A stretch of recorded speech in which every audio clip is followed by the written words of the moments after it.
ભાજપના સહપ્રવક્તા જયરાજસિંહના નિવેદનથી વિવાદ છેડાયો છે। ક્ષત્રિય સમાજના ઇતિહાસ વિશે તેમણે નિવેદન આપ્યું અને જેનાથી એક વિવાદ ઊભો થયો। તેમણે કહ્યું કે ભારતની ગુલામી માટે ક્ષત્રિયોને જવાબદાર તેમણે ગણાવ્યા। જ્યારે બીજી તરફ માણસાના રાજવી પણ હતા સ્ટેજ ઉપર યુવરાજસિંહ। તેમણે નિવેદન સામે વાંધો ઉઠાવ્યો છે। માણસાના રાજવી અને જયરાજસિંહ વચ્ચે સ્ટેજ ઉપર જ બોલાચાલી થઈ હતી।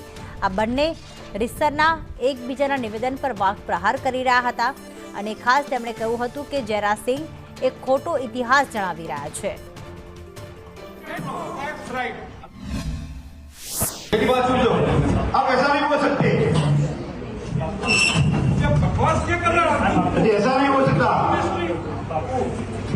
ક્ષત્રિય વૈશ્ય અને શૂદ્રમાં આપણા ભાગે માત્ર લડાઈ હતી। આપણા ભાગે માત્ર લડાઈ હતી। એ बताओ ऐसा नहीं हो सकते। ऐसा नहीं हो सकता। ક્ષત્રિય વૈશ્ય અને શૂદ્રમાં આપણા ભાગે માત્ર લડાઈ હતી। આપણા ભાગે માત્ર લડાઈ હતી। એ बताओ। What I'm trying to tell you is talk about the NEP, but don't teach them false history. You are teaching them false history. मैं बता रहा हूँ। अब सुनो 10 मिनट सुनो। Facts right. अब बाबू 10 मिनट सुनो। मैं ये बताऊँ। ये ब्रह्म क्षत्रिय જે પ્રમાણે આપ જોઈ રહ્યા છો કે જયરાજસિંહે જે પ્રમાણે ભારતની ગુલામી માટે ક્ષત્રિયોને જવાબદાર ગણાવ્યા, તરત જ બીજી તરફ રાજવી જે માણસાના રાજવી છે યુવરાજસિંહ, તેઓ પોતાના જે બેઠા હતા પોતાના સ્થાન પરથી ત્યાંથી ઊભા થયા અને તેમણે કહ્યું કે તમે ખોટો ઇતિહાસ જણાવી રહ્યા છો, તમે આ બકવાસ બંધ કરો, આ સારું નથી કરી રહ્યા। આખું બંને સ્ટેજ ઉપર આમને સામને પણ આવી ગયા હતા અને યુવરાજસિંહે એવો આક્ષેપ કર્યો હતો કે તમે ખોટી એટલે કે ફોલ્સ હિસ્ટ્રી લોકોને કહી રહ્યા છો, ખોટો ઇતિહાસ જણાવી રહ્યા છો। અને આ નિવેદન સામે યુવરાજસિંહ જે માણસાના રાજવી છે તેમણે વાંધો ઉઠાવ્યો હતો। તેમણે કહ્યું હતું કે જો તમને પૂરું જ્ઞાન ન હોય તો ચૂપ રહો, પરંતુ આ ખોટો ઇતિહાસ લોકો સુધી ન પહોંચાડો, આનાથી લોકો ગેરમાર્ગે દોરાતા હોય છે।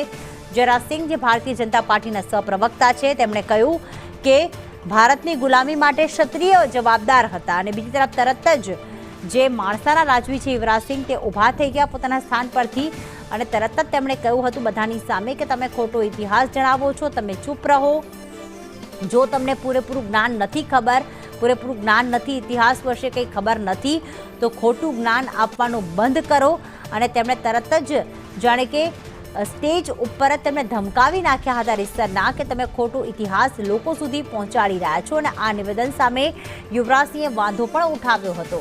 માણસાના રાજવી છે યુવરાજસિંહ, આ તમામ જે કાર્યક્રમ આયોજિત કરવામાં આવ્યો હતો એ કાર્યક્રમમાં ભાજપના સહપ્રવક્તા જયરાજસિંહ પરમાર જ્યારે બોલવા માટે તેમને માઇક મળ્યું અને ઊભા થયા ત્યારે તેમણે એ જ કહ્યું, ભારતની ગુલામી વિશે વાત કરી અને તેના માટે ક્ષત્રિયો જવાબદાર હતા તેવું તેમણે ગણાવ્યું હતું। અને બીજી તરફ આપ જોઈ રહ્યા છો કે તરત જ માણસાના જે રાજવી છે તેમણે તરત જ આ નિવેદન પર વાંધો ઉઠાવ્યો। ભારતીય જનતા પાર્ટીના સહપ્રવક્તા જેમણે આ નિવેદન આપ્યું છે જયરાજસિંહ પરમાર ફોનલાઈન પર જોડાઈ ગયા છે। જયરાજસિંહજી નમસ્કાર, સ્વાગત છે આપનું સંદેશ ન્યૂઝમાં। હાજી પ્રીતિ, આ પ્રકારનું આપે નિવેદન આપ્યું છે, આપની પાસે કોઈ ઠોસ પુરાવા છે? કારણ કે સામે રાજવી તો વાંધો ઉઠાવી રહ્યા છે। હું કહું કે આ જે ન્યૂઝ ચાલે છે સદંતર ખોટા છે, સમજો મારી વાત। હું પહેલા તો આભાર માનું સંદેશનો કે અહીંયા મારો ફોનો લીધો છે એટલે આખી વાત જશે। એક કોલેજના કાર્યક્રમમાં હું મુખ્ય મહેમાન હતો। આખો કાર્યક્રમ સંપૂર્ણ પૂરો થયો છે, સમજો, અને આ વાત પણ લખજો। મને વિશ્વાસ છે કે સંદેશ એ વાત સાચી વાત જવા દેશે। આખો કાર્યક્રમ પૂરો થયો છે, ચા પાણી કરી છૂટા પડ્યા છે, મને આભાર પત્ર મોકલ્યો છે। કોઈ કાર્યક્રમ અધવચ્ચે આટોપ્યો નથી। રાષ્ટ્રગીત જનગણ મને ગવાયા પછી પૂરા થયા છે, વિવાદ નહોતો। આ જે રીતે મીડિયામાં ચલાવવામાં આવે છે એવું હકીકતમાં કશું બન્યું નથી। ફક્ત મેં જે વાત કરી છે આજે ફરીથી આપના માધ્યમથી મૂકી જ રહ્યો છું। હું મારી વાત પર મક્કમ જ છું અને મારી જે વિચારધારા મેં જે વાંચ્યું છે એની વાત મૂકું છું। હું સાચો ખોટો એ લોકો નક્કી કરવા દો। હું સાચો છું ખોટો છું એ મુદ્દો નથી, પણ મારી વાત એ છે કે આપણી સોનાની ચીડિયા ગણાતો આપણો દેશ, 5000 વર્ષની આપણી સંસ્કૃતિ, આમાં ક્ષત્રિય સમાજનો મુદ્દો નથી, જનરલ વાત છે। જનરલ મુદ્દા જનરલની જ વાત હતી, એટલે ક્ષત્રિય સમાજના વિશેનું નિવેદન છે એ મીડિયાની અંદર ખોટું ચલાવ્યું છે। ભારતની અંદર ગુલામી માટે ક્ષત્રિય જવાબદાર છે એ નિવેદન ખોટું છાપવામાં ખોટું આવ્યું છે.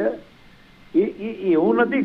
આપણે ગુલામ બને એના મૂળમાં આપણી અંધશ્રદ્ધા, આપણે જુદા જુદા વાડાઓમાં વહેંચાયેલા હતા. આપણે એટલે આખો સમાજ, કોઈ એક સમાજ નહીં, જ્ઞાતિ નહીં, એ જુદા જુદા વાડાઓમાં વધુ પડતી અંધશ્રદ્ધા, વધુ પડતી ધાર્મિકતા, પછી અસ્પૃશ્યતા, વર્ણ વ્યવસ્થા, રંગભેદ, જાતિવાદ, જ્ઞાતિવાદ, આવા જુદા જુદા વાડાઓમાં વહેંચાયેલા હતા. એટલે નાના નાના ધાડાઓ પણ ઓછી સંખ્યામાં પણ લોકો આવતા ત્યારે વર્ણ વ્યવસ્થા આપણી જે એવી ગોઠવાયેલી હતી કે બ્રહ્મ, ક્ષત્રિય, વૈશ્ય અને શૂદ્ર, આ જે વર્ણ વ્યવસ્થા જે અધોગતિનું મૂળ છે, જેના કારણે સમાજનો એક નાનો હિસ્સો જ યુદ્ધમાં લડવો ભાગ લઈ શકતો હતો. સમજો, એટલે ફક્ત યુદ્ધ એટલે લડવા ક્ષત્રિયો જ જવાનું, યુદ્ધની અંદર ક્ષત્રિયો જ જવાનું, એટલે દિવસે દિવસે દિવસે ક્ષત્રિય સમાજ ઘસાતો ગયો. ક્ષત્રિય સમાજના લોકો ઘટતા ગયા, કારણ કે યુદ્ધમાં દેશ માટે ખપી જતા, શહીદી વરતા, એટલે ક્ષત્રિયો સંખ્યા ઘટી. સાથે સાથે મહિલાઓ પણ, અમારી બેન દીકરીઓ પણ જોહર કરતી, પતિ યુદ્ધમાં મૃત્યુ પામે એટલે જોહર કરતી, એના કારણે એમાં પણ સંખ્યા ઘટતી ગઈ. એટલે સ્થિતિ એવી થઈ કે સમાજનો લડવાવાળો વર્ગ હતો એ દિવસે દિવસે ઘટતો ગયો. પણ જયરાજસિંહજી, આપે અત્યારે સ્પષ્ટતા કરી છે, સ્ટેજ પર એવી કોઈ સ્પષ્ટતા નથી કરી. આપે એ જ કહ્યું કે ભારતની ગુલામી માટે ક્ષત્રિયો જવાબદાર, એ તમે સ્પષ્ટતા અત્યારે કરી. પણ રાજવી તો પેલા જે રાજવી છે, યુવરાજસિંહ માણસાના રાજવી, એ વાંધો ઉઠાવી રહ્યા છે. ના ના, રાજવી નથી. રાજવી તો એમને એવું કીધું કે આપણે ગુલામ હતા જ નહીં. એમની વાત તો હા પાયા વગરની ગાંઠ પણ હતી.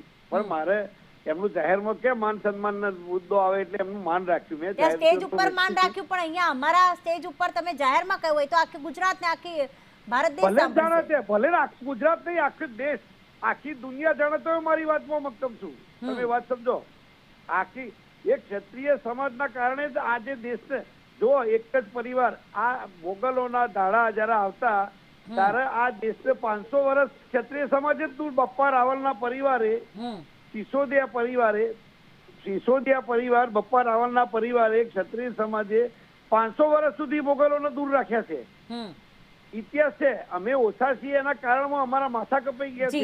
જયરાજસિંહજી, વધી ગયા છીએ. આ તમે જે સ્ટેજ ઉપર જે કોલેજનો કાર્યક્રમ હતો, આપે કહ્યું એમાં તમે ભારતની ગુલામી માટે ક્ષત્રિયોને જવાબદાર જે ગણાવ્યા છે, સ્પષ્ટતા કરી છે, એ તમારો અંગત વિચાર છે. સામે રાજવીઓ કહી રહ્યા છે કે આવો ઇતિહાસમાં કોઈ ઉલ્લેખ જ નથી. વસ્તુ એ છે કે આ તમે અંગત વિચાર છે, તમે જાહેર કાર્યક્રમમાં મૂકી રહ્યા છો, એમાં બધા ક્ષત્રિય સમાજ આવી ગયા. ઇતિહાસ ખોટું છે એવો તેમણે આક્ષેપ કર્યો છે. તમારે ઇતિહાસનો એવો કોઈ પુરાવો છે જેમાં આ વાતનો ઉલ્લેખ હોય? ઇતિહાસ ખોટો નહીં. ઇતિહાસ એ છે કે ક્ષત્રિયો જ યુદ્ધમાં જ હતા એમ. એટલે રાજવીને એવું હતું કે આપણે ગુલામ હતા જ નહીં, એટલે એમની જોડે ક્યાં જીબાજોડી કરવું. મુદ્દો આટલો હતો. ઠીક છે, આપ મારી વાત સમજ્યા? કે આપણે ગુલામ નહોતા તો મેં કીધું 15મી ઓગસ્ટ ક્યાંથી ઉજવીએ છીએ? અને એ તો એમની પાસે તો આપણે ગુલામ નથી એવું એ મને સર્ટિફિકેટ આપતા હતા કે આપણે દેશ ગુલામ હતો જ નહીં ક્યારે એમ. તો મેં કીધું આપણે આઝાદી લઈ જ નહીં ભણ્યા. 15મી ઓગસ્ટ 26 જાન્યુઆરી શું છે? પણ એ તો ઠીક છે, ચર્ચા કર્યા પછી બી સાથે જ હતા, એટલે એવો કોઈ મુદ્દો નથી.